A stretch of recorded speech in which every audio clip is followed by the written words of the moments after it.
In a taxi race, a German and an Egyptian had to drive through rush hour. Same goal, very different styles. I follow every traffic rule. Red light, full stop, speed, exactly as posted. Passenger, relaxed, reading a book. Rules, just friendly suggestions. If there's no road, we make one. Horn, steering, and prayer. That's the holy trio. The German passenger arrived on time, hair perfectly in place. The Egyptian passenger arrived 10 minutes early.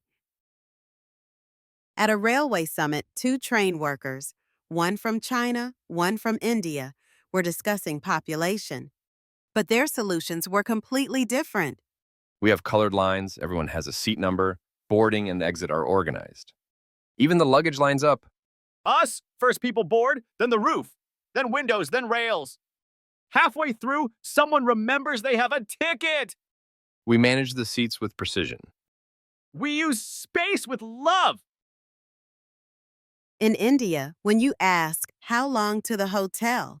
get ready for a surprise cultural tour. Only 5 minutes, but first a small temple, then a shop, very special things, my friend. Then quick stop, my cousin's house. His tea is famous. So, what happened to the 5 minutes? It was 5 minutes Indian style. In India, a journey doesn't start with a destination. It starts with a story.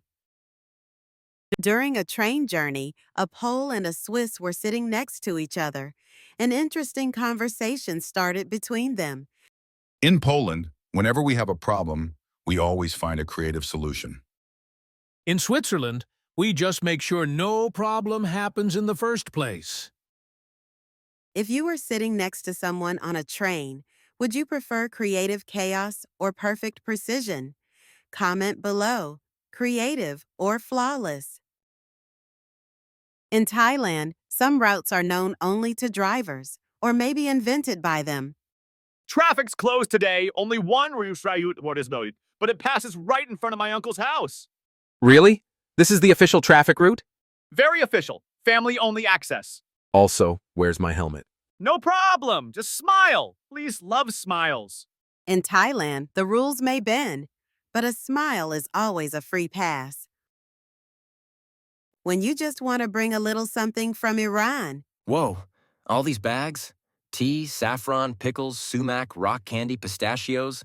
Nothing special. Dude, are you here for a vacation or planning to open an Iranian supermarket? First, I set up the house. Store comes later. Only an Iranian can open a supermarket with that many suitcases. If it were you, what would you bring from home? On the busy streets of Vietnam, bargaining with a rickshaw driver can quickly turn into a street comedy show. Can you take me for half the price? It's too expensive. Okay, half price, but only halfway. You mean I walk the other half? With that price, I can only push you, not let you sit. Then we should call this walking taxi. In Vietnam, even when you bargain, you get a smile. A Japanese and an Italian met at a transport conference.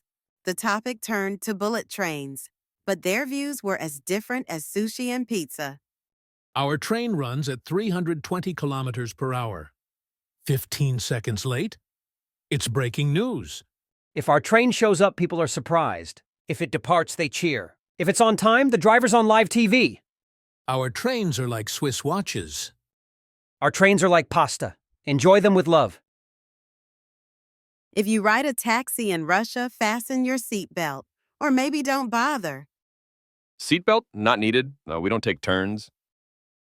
So how long do we go straight? Until gravity gets tired. If you survive, don't pay. Wait, there's a chance I won't? With a Russian taxi, you don't just reach your destination. You reach enlightenment.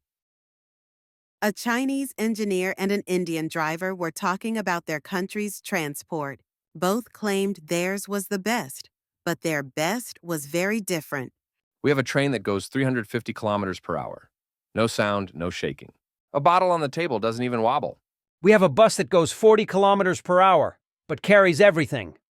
Chickens, cows, families, luggage, all at once. We built a time machine. We built a moving circus. London is a city with its own rules, even before you hop into a cab. First rule of London, look left. Second rule, don't take a taxi. It's expensive. Then why am I still riding with you? Because I don't drive you. I offer a royal experience. We don't call it traffic. We call it a royal standstill experience. In London, you might not get anywhere, but you won't get there in style. An Indian man and a Chinese man met at the airport. Their chat moved from weather to transportation. To one, it was a system. To the other, an adventure. Our trains go 350 kilometers per hour, stop to the second, and the tea stays still. Ours moves too. Unless the driver naps, a cow blocks the road, or he remembers a wedding. We control time. We let it go, but it takes us. Both laughed. What matters is we get there. A German and an Egyptian mechanic were checking a dead car. Each had their own idea. This car needs retirement. The engine is dead, the gearbox is gone, and the chassis has passed on. It's recyclable, not repairable.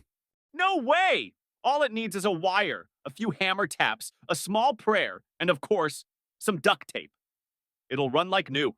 The car started, shook a bit, honked, and drove away. That defies physics. No, my friend, that is Middle Eastern physics. A tourist bought 2 train tickets, one in China, one in India. He wanted to compare the experiences. The train arrived on time. People boarded in order. Even the silence felt planned.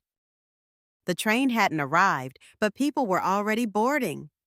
Some through doors, some through windows, some with ladders to the roof. In China, I learned time matters. In India, I learned creativity matters more.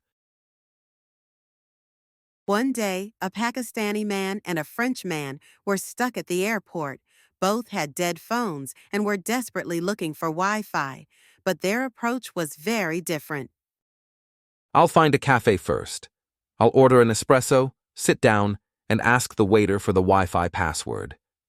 Chic and relaxed. Bye! This Wi-Fi is locked! But wait! I saw the manager type the password on CCTV. Hold on, I got you! Isn't that illegal?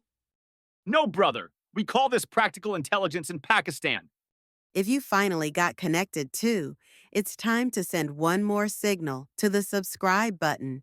Don't forget to like and tell us in the comments, what's the sneakiest way you've ever scored Wi-Fi?